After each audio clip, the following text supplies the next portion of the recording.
You know that moment when your entire life flips upside down and you realize the person sleeping next to you for years is actually a complete stranger?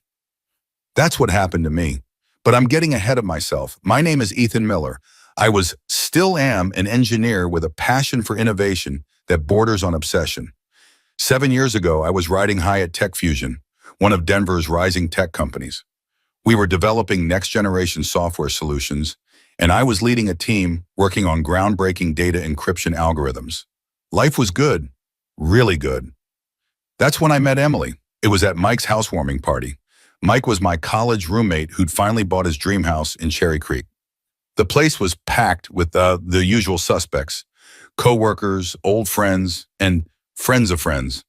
I was nursing a beer on the back deck, talking shop with a couple of colleagues, when she walked out. Emily had this way of entering a room, or in this case a deck, that made everything else fade into background noise. Blonde hair that caught the sunset light, a laugh that made you want to be the one causing it, and eyes that locked onto mine with unexpected intensity. "You must be Ethan," she said, extending her hand. "Mike says you're the genius behind Tech Fusion's security protocols." Her handshake was firm, confident. "Mike exaggerates," I replied, immediately regretting how bland I sounded. "But yes, that's my team's work." "Don't be modest," she said. "I work in marketing at Medicor. We're actually considering your company for our security overhaul." That's how it started, a conversation about encryption protocols that somehow turned into drinks the following weekend, which led to dinner, which led to Emily becoming the center of my universe faster than I could have calculated. I remember our third date vividly. I took her to this little Italian place downtown, family-owned, with checkered tablecloths and candles stuck in Chianti bottles. Not the trendiest spot, but the food was incredible. The owner, Giuseppe, knew me by name and treated us like royalty. "She's beautiful," Giuseppe whispered to me when Emily went to the restroom. "Don't mess this up." I had no intention of messing anything up. Emily was captivating, intelligent, ambitious, and seemingly genuine in her interest in me. When she came back to the table, her lipstick freshly applied, she leaned in close. "I've dated a lot of men, Ethan," she said, her voice low. "Successful men, handsome men, but none of them have your potential." At the time, I took it as a compliment. Only years later would I realize what she really meant. Potential to provide, potential to be molded, potential to give her the lifestyle she craved. Emily was smart, ambitious, and seemed to genuinely admire my work. She asked questions about my projects, listened intently to my explanations, and celebrated my successes as if they were her own. 6 months into dating, she moved into my downtown loft. 8 months later, I proposed at the top of Pikes Peak. By our first anniversary, we were married in a ceremony that cost more than my first car. Our wedding was exactly what Emily wanted. Lavish, meticulous, Instagram-worthy, 200 guests, many of whom I barely knew. Her family flew in from Boston, old money types who looked perpetually uncomfortable in Denver's more relaxed atmosphere. Her father, Richard, a stern investment banker, took me aside during the rehearsal dinner. "Emily has expectations," he said, swirling expensive scotch in a crystal tumbler. "She's always had the best. I expect you to continue that tradition." It wasn't a blessing so much as a warning. "I'll take care of her," I promised. Richard's laugh was short and humorless. "Oh, I know you will. She wouldn't have chosen you otherwise." The wedding itself cost a small fortune. Emily's dress was custom designed, the venue was the exclusive Skyline Gardens, and the honeymoon was 2 weeks in Bora Bora. "We deserve this," Emily said as we clinked champagne glasses on our honeymoon. "This is just the beginning, babe. We're going to have everything." And for a while we did.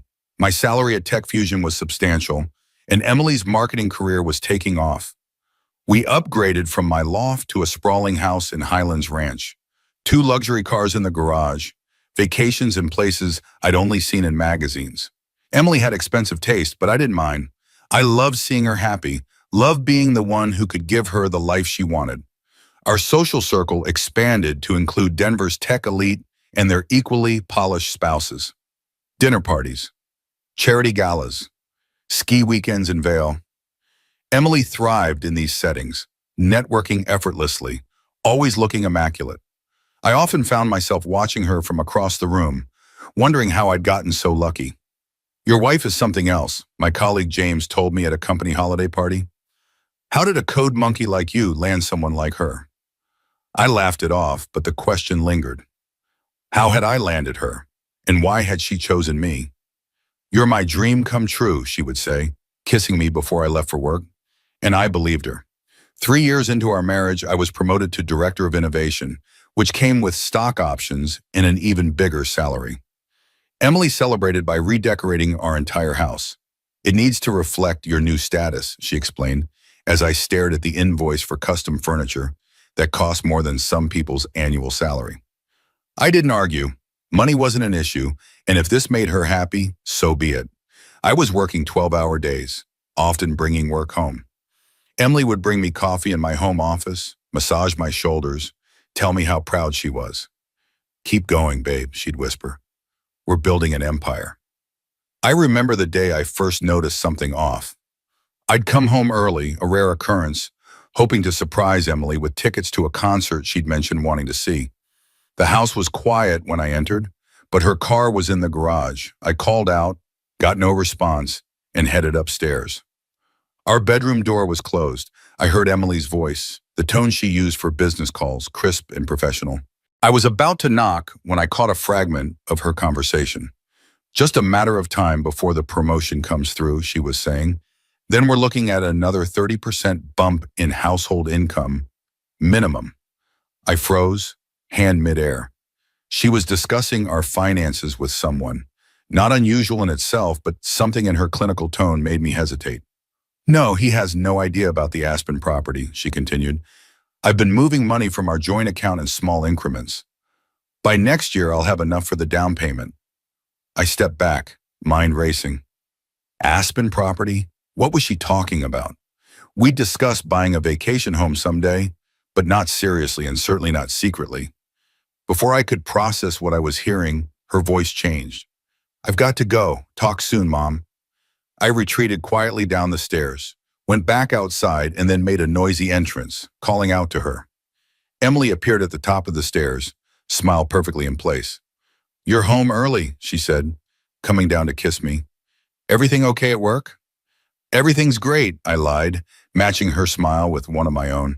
I thought we could use a date night.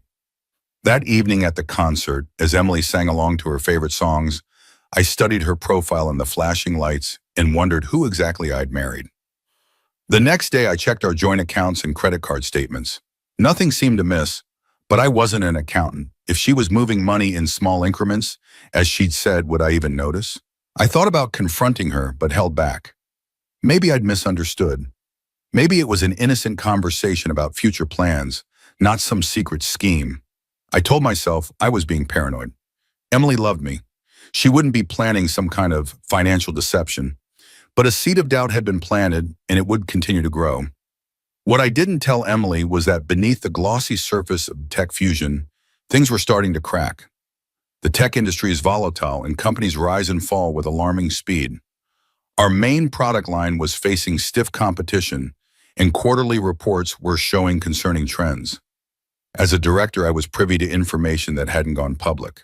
We were losing ground. I was also working on something on the side, something that had started as a pet project, but was evolving into something potentially revolutionary. A new approach to quantum-resistant encryption. If successful, it could leapfrog existing security protocols by years. I worked on it nights, weekends, whenever I could spare time from my official duties. The company had a generous intellectual property agreement. Anything developed on my own time, with my own resources, remained mine. The project had begun almost by accident.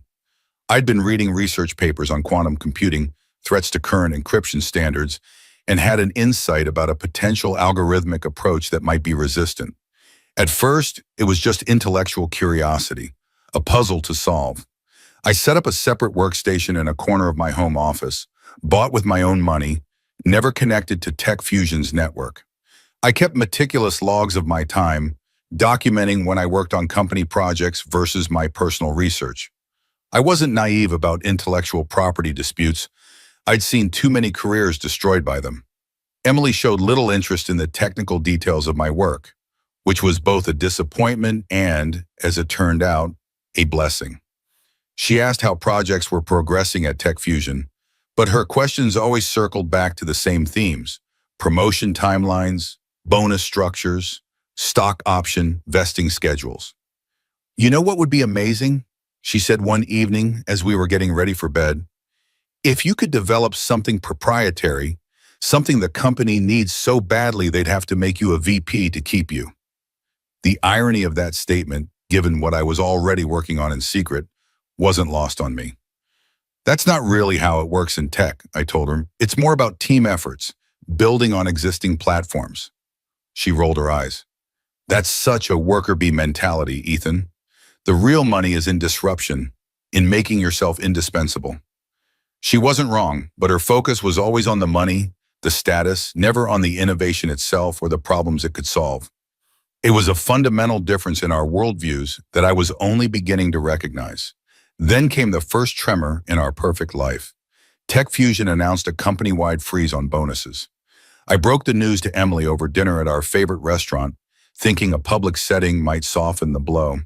It's just temporary, I assured her. The market's tight right now. We need to weather it. Emily set down her fork, her expression shifting from surprise to something harder. What exactly does that mean for us? Just that my year-end bonus won't happen. My salary's the same. We might need to tighten our belts a bit, maybe postpone the kitchen remodel.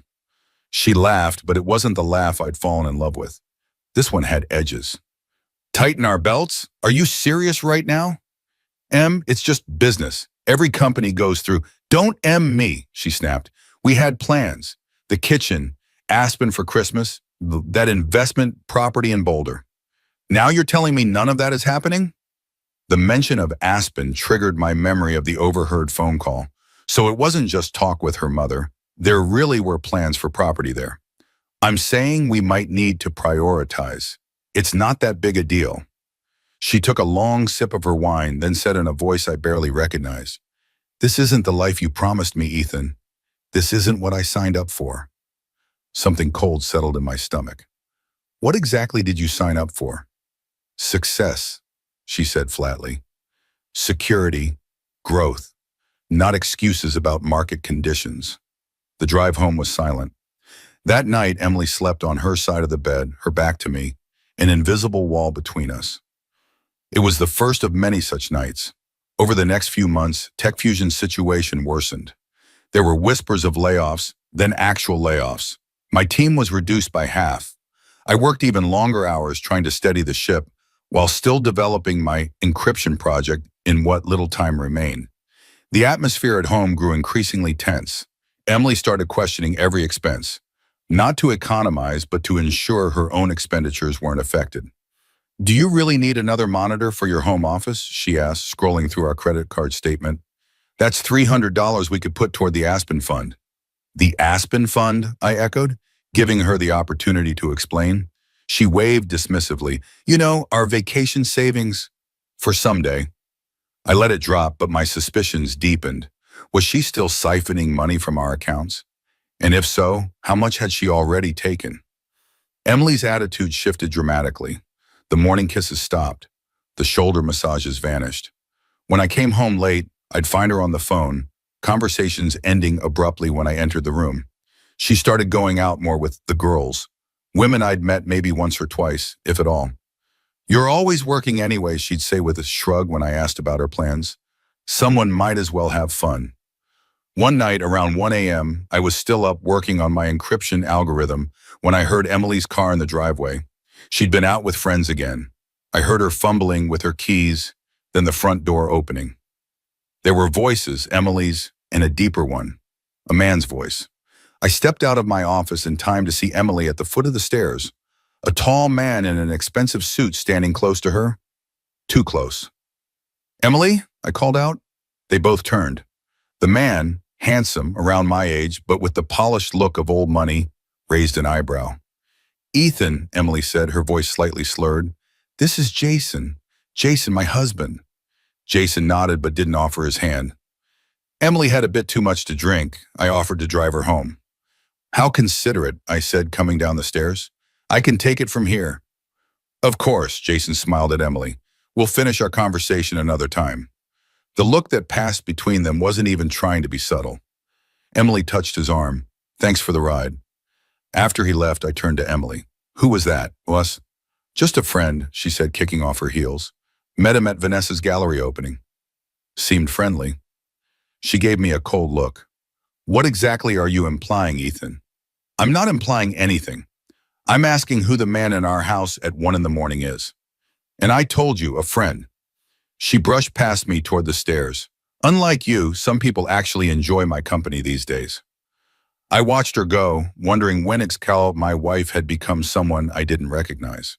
The coldness between us grew, but I was too preoccupied with saving my job, my team, and secretly, my project, to address it properly.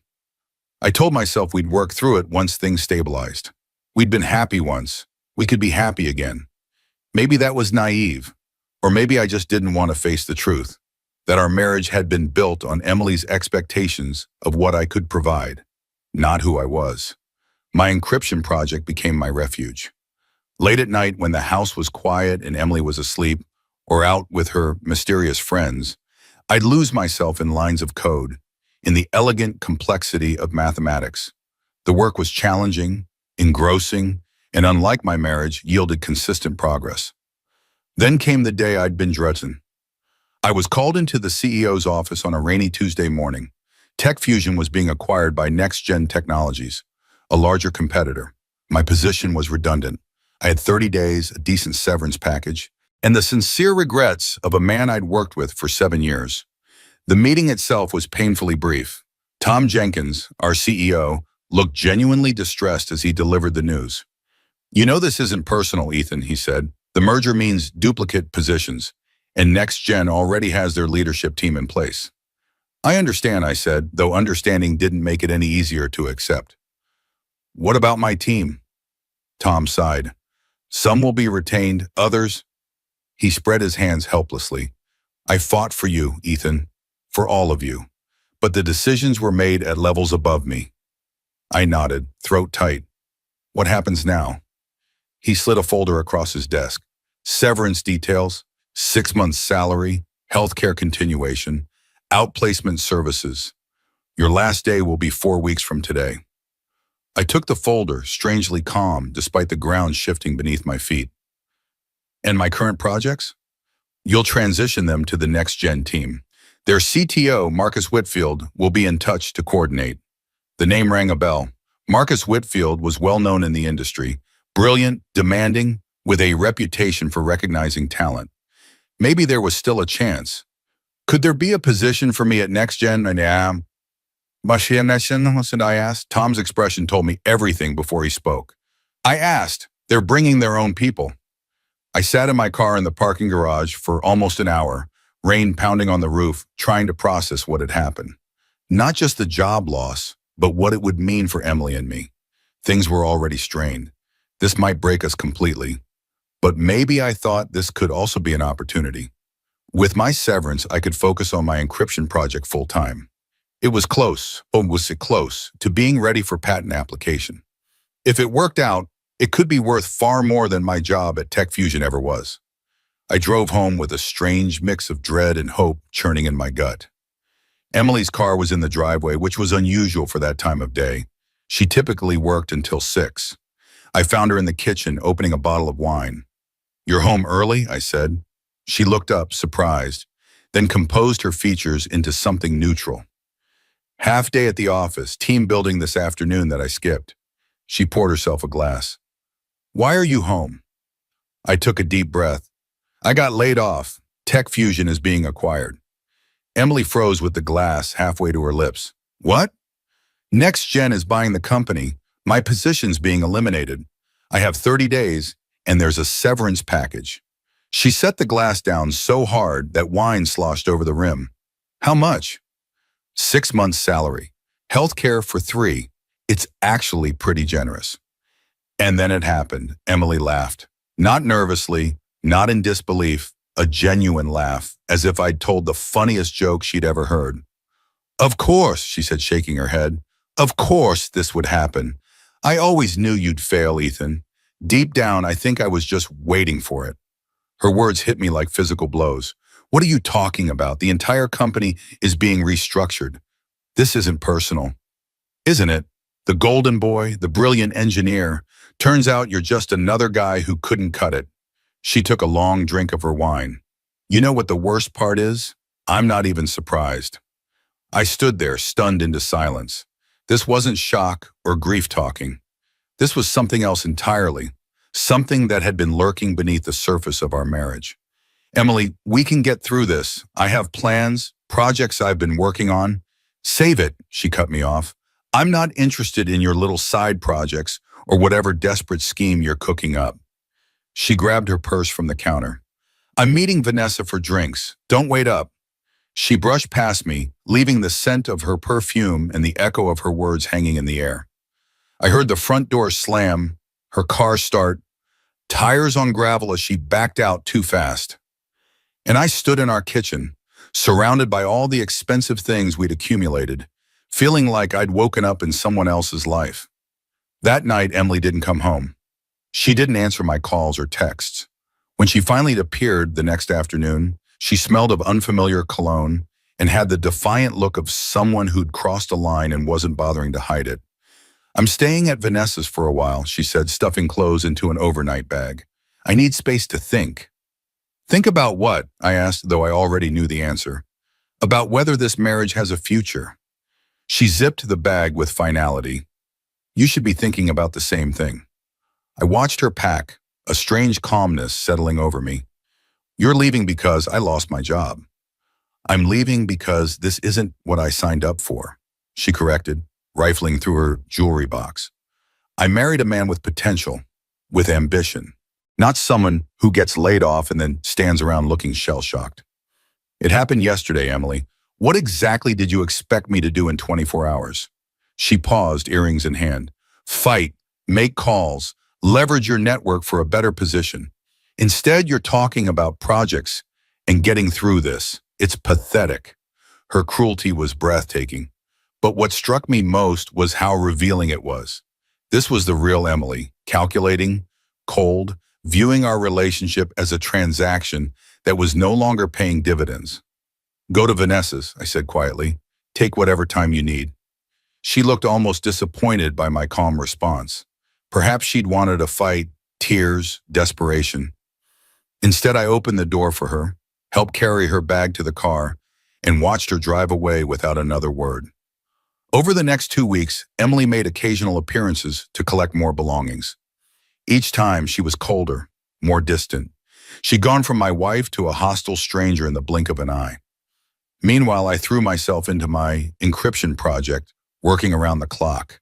It was both distraction and lifeline, something I could control when everything else was falling apart. During one of her visits, Emily brought an unexpected guest, Jason, the man who'd driven her home that night. He waited in the car while she came inside, but his presence in our driveway was message enough. Really, Emily? I said as she gathered mail from the counter. You couldn't come alone? She shrugged. We're having dinner after this. Seemed efficient. How long has this been going on? She looked at me directly for the first time in days. Does it matter? I'd like to know if my wife was cheating on me before or after I lost my job. After, she said, though something in her eyes made me doubt it. Not that it changes anything. It changes everything, I replied. It tells me exactly who you are. Her expression hardened. And who am I, Ethan? The bad guy in this story? The gold digger who left when times got tough? Is that how you're framing this to make yourself feel better? I'm not framing anything. I'm seeing clearly for the first time. She laughed, that new harsh sound I'd come to despise. You never saw me clearly. You saw what you wanted to see, the supportive wife, the perfect partner. Just like I saw what I wanted to see in you, the next big success story, the meal ticket to the life I deserved. Her honesty was brutal but clarifying. So what happens now? Now I move on, she said simply. And so should you. Then came the email from her lawyer. Emily was filing for divorce. She wanted the house, one of the cars, and half of all our assets, including my severance and whatever remained of my Tech Fusion stock options. I sat at my desk, staring at the screen, a strange calm settling over me. This wasn't just about my job loss. This had been coming for a long time, perhaps from the very beginning. I called Jerry, a lawyer friend from college, and explained the situation. She's got nothing, Jerry said after reviewing the details. Colorado's an equitable distribution state, not community property. Given the short duration of the marriage and her current income, she might get some alimony, but not the house, not if you fight it. What if I don't fight it, I asked. Excuse me? What if I give her what she wants? The house, the car, cash settlement from my savings and severance? Jerry's silence spoke volumes. Ethan, that's everything you have. Why would you do that? I looked at the encryption algorithm on my second monitor. Lines of code that might change everything. I have my reasons, but I want one condition, which is a complete clean break. She gets what she's asking for as a lump sum, but she signs away any right to future claims against me. No alimony, no future assets, nothing. Total separation. Jerry whistled. She'd be an idiot to agree to that. She thinks I'm a failure with nothing's on the horizon. She'll take the bird in hand.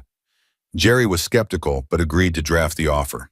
You're playing a dangerous game, Ethan. If this mystery project of yours doesn't pan out, you're looking at starting from absolute zero. Sometimes zero is exactly where you need to start, I replied. The negotiations moved quickly.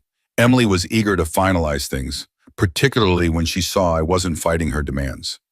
Her lawyer was suspicious of the clean break clause, but couldn't find any hidden traps. My client wants to move on with her life, her attorney told Jerry. She has no interest in maintaining ties to Mr. Miller. Perfect, and she did. Emily's lawyer pushed back initially, but when my counteroffer included the house she loves so much and a significant cash payout, she jumped at it. We never spoke directly during the negotiations. Everything went through lawyers. During this time, I continued refining my encryption protocol.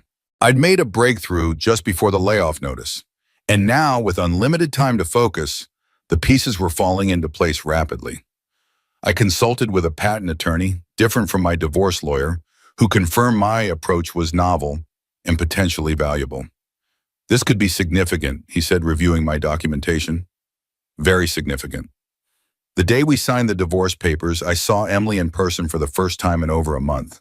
She'd had her hair done, wore an expensive new outfit, and couldn't quite hide her triumphant smile. I hope you get the help you need, Ethan, she said as we left the lawyer's office, as if she were the reasonable one showing concern for an unstable ex. I just nodded. Goodbye, Emily. As she walked away, I felt nothing but relief. The woman I'd loved, or thought I'd loved, had never really existed. The person walking away was a stranger wearing a familiar face. That night, I moved into a modest apartment in a different part of town and set up my workstation. With the divorce finalized, I could focus entirely on what mattered, completing my encryption protocol and filing the patent. My new apartment was stark, minimal, just the essentials, a bed, a desk, my computers. I lived on takeout and coffee, working 18-hour days. The lack of distractions was liberating.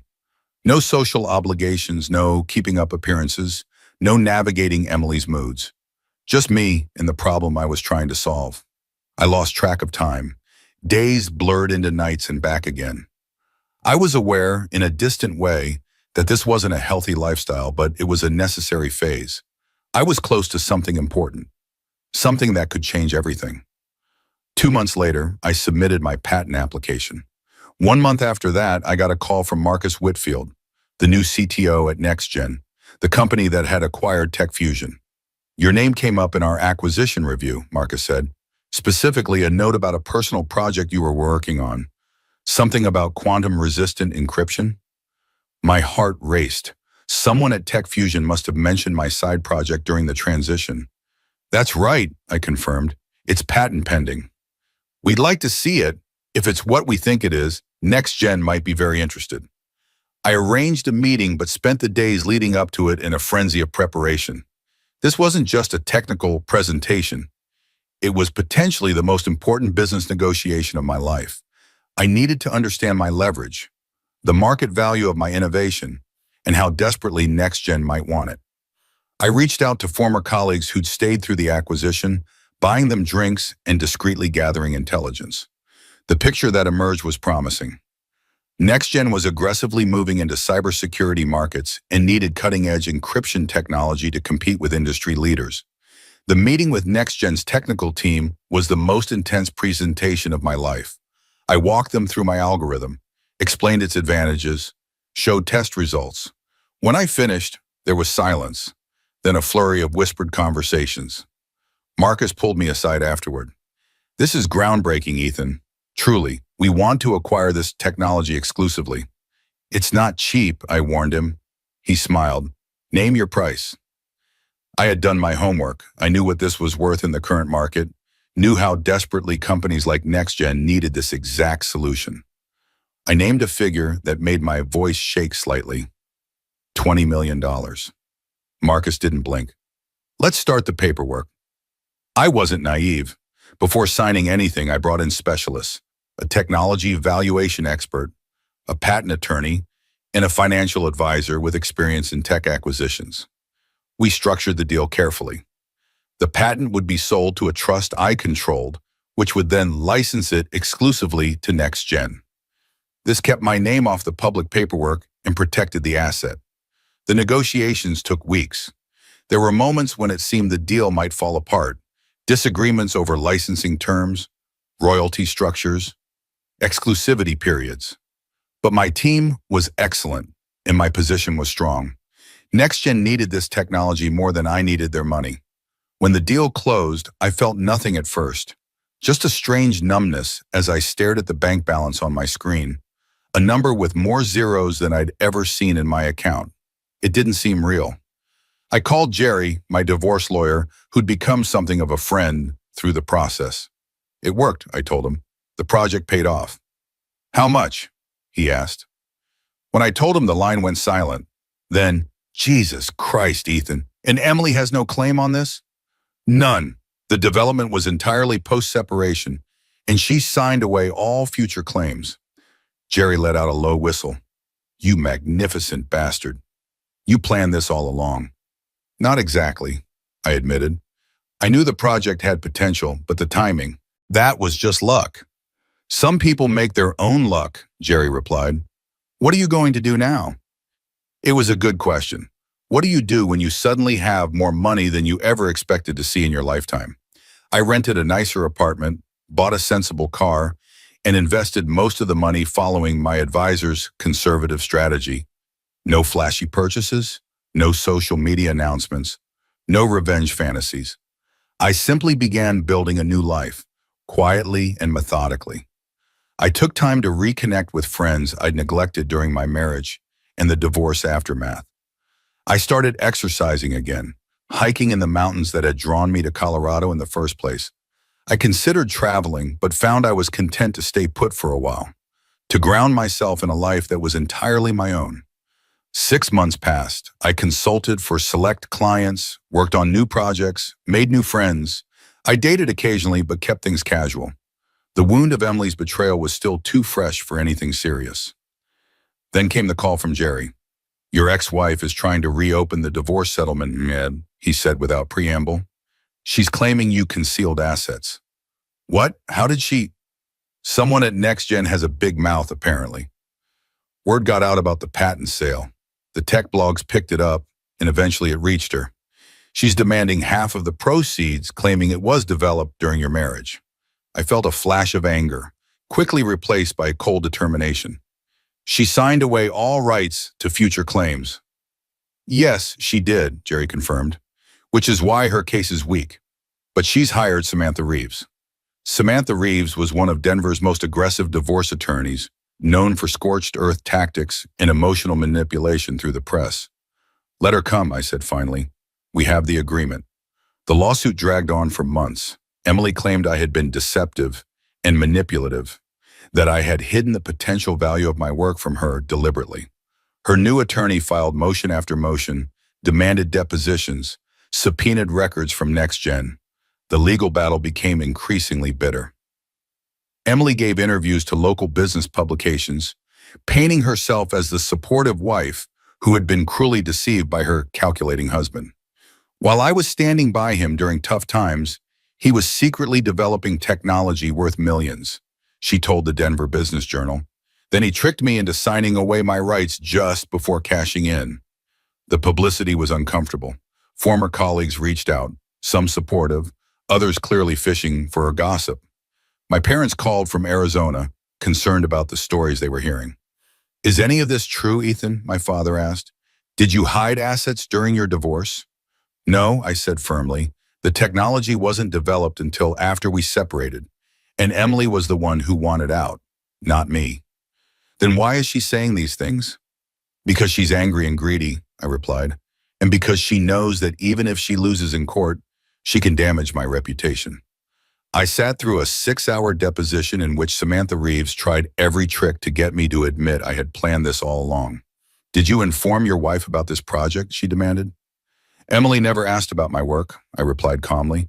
When I tried to discuss it, she wasn't interested. But you knew the potential value. I hoped it would be valuable. I didn't know for certain. And yet you pushed for a divorce settlement that specifically prevented future claims. I wanted a clean break.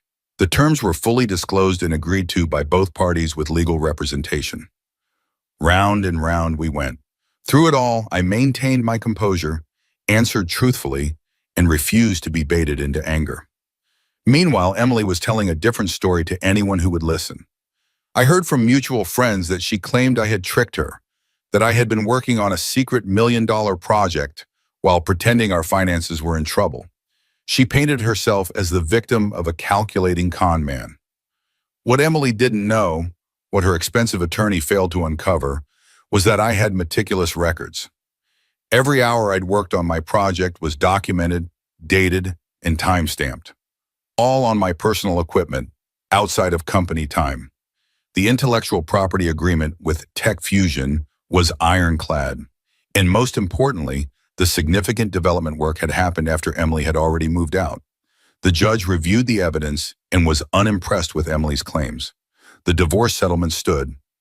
Moreover, the judge ordered Emily to pay my legal fees for what was deemed a frivolous and vexatious attempt to circumvent a legally binding agreement. Outside the courtroom, Emily confronted me directly for the first time in months. Her perfectly maintained appearance had slipped, dark circles under her eyes, tension lines around her mouth. You won't get away with this, she hissed. Everyone knows what you did. What did I do, Emily? Work hard? Develop something valuable? Honor our agreement? You manipulated me. No, I said quietly. I finally stopped letting you manipulate me. She flinched as if I'd slapped her. This isn't over. But it was. The legal avenues were exhausted. The press soon lost interest in the story. Life moved on. I heard through the grapevine that things weren't going well for Emily. She had spent lavishly after the divorce, assuming there would always be more. The house she'd fought so hard for had a mortgage she could barely afford on her salary. The luxury car needed expensive repairs. And somewhere along the way, she'd acquired a boyfriend named Jason who had moved in with her shortly after the divorce. Jason, it turned out, had expensive tastes and no visible means of supporting them. By the time Emily realized he was draining her accounts, he had maxed out joint credit cards and disappeared with her grandmother's jewelry. I felt a twinge of sympathy, but it was distant, academic. The Emily I had loved existed only in memory, if she had ever existed at all. Then came the text messages. Late at night after I assumed she'd been drinking. You ruined my life, the first one read. I didn't respond. I know you planned this. You wanted to hurt me. I blocked her number. She created new email addresses, sent messages that alternated between accusations and pleas. I'm going to lose the house. Please, Ethan, I need help. You owe me. That money should have been half mine. I made a mistake. I miss you. We could try again. I filtered her emails to a folder I never opened, a digital purgatory for a relationship long dead. Then she showed up at my apartment. It was a Sunday afternoon. I was returning from a bike ride when I saw her sitting on the steps to my building. She looked different, thinner, with dark circles under her eyes. Her designer clothes had been replaced with jeans and a plain sweater. Emily, I said, stopping a safe distance away, you shouldn't be here. I had nowhere else to go, she said, her voice small. Jason took everything. The bank is foreclosing on the house. My credit is destroyed. I'm sorry to hear that, I said, and I was. No matter what she'd done, I didn't wish homelessness on her. But you need to leave. Please, she stood up, took a step toward me. I made a terrible mistake. I know that now. You were the best thing that ever happened to me, and I threw it away. Yes, I agreed. You did. Tears welled in her eyes. Can't you forgive me? We could start over. I'll sign a prenup this time. Anything you want. I studied her face, searching for the woman I had once loved so completely. All I saw was desperation and calculation. No, Emily, that's not going to happen. Why not? She demanded, anger flashing through the tears. Is there someone else? I shook my head. This isn't about anyone else. It's about you and me. What we had is gone. It was gone long before the divorce. Because I made one mistake? People make mistakes, Ethan. It wasn't one mistake. It was who you showed yourself to be when things got difficult. You laughed when I lost my job. You said you always knew I'd fail. Those weren't heat-of-the-moment words, Emily. That was the truth coming out. She flinched as I threw her own words back at her. I didn't mean it. I was scared. We were both scared. But you chose cruelty. You chose to leave. You chose to take everything you could. Those were all decisions you made with your eyes wide open. And you, she shot back, wiping angrily at her tears, you hid your project, made me think you had nothing, tricked me into signing away my rights. I didn't trick you into anything. You saw exactly what you expected to see, a failure. You never believed in me, Emily. Not really. You believed in what I could provide. She started to speak, then stopped, her shoulders sagging in defeat. So that's it? You're just going to leave me with nothing? I sighed, suddenly tired of this conversation, of the endless circle of blame and self-justification. I'll have my lawyer contact you. I can help you with first and last month's rent on a new place. A small loan to get back on your feet. But that's it. No reconciliation, no second chances. We're done. You're a bastard, she whispered. But there was no real heat in it, just exhaustion. Goodbye, Emily. I walked past her up the steps, unlocked my door, and closed it firmly behind me. Through the peephole, I watched her stand there for a long moment before finally walking away. True to my word, I had Jerry arrange a modest financial package to help Emily relocate, enough for a security deposit and 2 months' rent on an apartment, plus a small amount for necessities.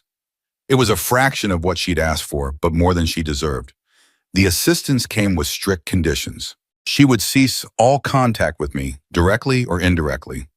No calls, no texts, no emails, no surprise visits. Any violation would terminate the arrangement immediately. She accepted the terms. I never heard from her again. Life moved on. I started a small consultancy, taking on select clients with interesting problems to solve. I developed new patents, made strategic investments, built a comfortable life on my own terms. I dated occasionally, made new friends, reconnected with old ones who had fallen by the wayside during my marriage. The money from the patent sale gave me freedom. Freedom to choose projects based on interest rather than necessity. Freedom to say no to toxic people and situations. Freedom to define success on my own terms. 2 years after the divorce, I ran into Mike, the friend whose housewarming party had introduced me to Emily, at a tech conference. We grabbed coffee, catching up on each other's lives. You know, I blame myself partly for what happened, Mike said as we were finishing. I was the one who invited her to my party. I had no idea she was like that. I shook my head. Not your fault. You couldn't have known. I certainly didn't. Still, he hesitated. There's something I should probably tell you. I heard she's back in town. My stomach tightened slightly. Emily? Yeah, she moved away after everything. Went to Chicago, I think. But Amanda saw her working at that new boutique hotel downtown. At the front desk. I nodded, surprised by my lack of reaction. No anger, no anxiety, not even curiosity. Just a distant acknowledgement of information that no longer affected me.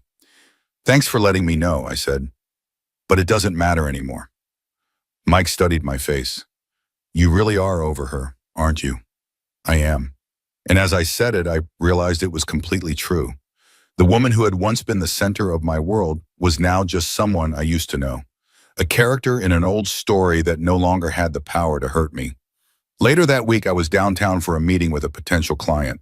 As I walked through the hotel lobby where Emily supposedly worked, I felt a moment's temptation to look for her, to see if the universe would provide one of those dramatic confrontations that happen in movies. Instead, I kept walking, eyes forward, focused on the future I was building. Whether Emily was in that lobby or not didn't matter. Our paths had diverged permanently. Sometimes people ask if I regret how things turned out, if I wish I had done things differently, been more open about my project, fought harder for my share in the divorce, shown less generosity afterward. The truth is, I don't. Every experience, even the painful ones, shaped who I am now. Emily taught me valuable lessons about trust, about resilience, about seeing people for who they truly are rather than who I want them to be. Would I have preferred to learn those lessons without the heartbreak? Sure, but then again, without that specific sequence of events, the job loss, the betrayal, the divorce, I might never have completed my encryption project, might never have made the deal that changed my life. Sometimes you have to lose everything to gain what truly matters. I lost a wife who didn't love me, a house that was just a building, possessions that were just things. What I gained was freedom, clarity, the knowledge that I can weather the worst storms and emerge stronger. That's worth more than $20 million. That's worth everything.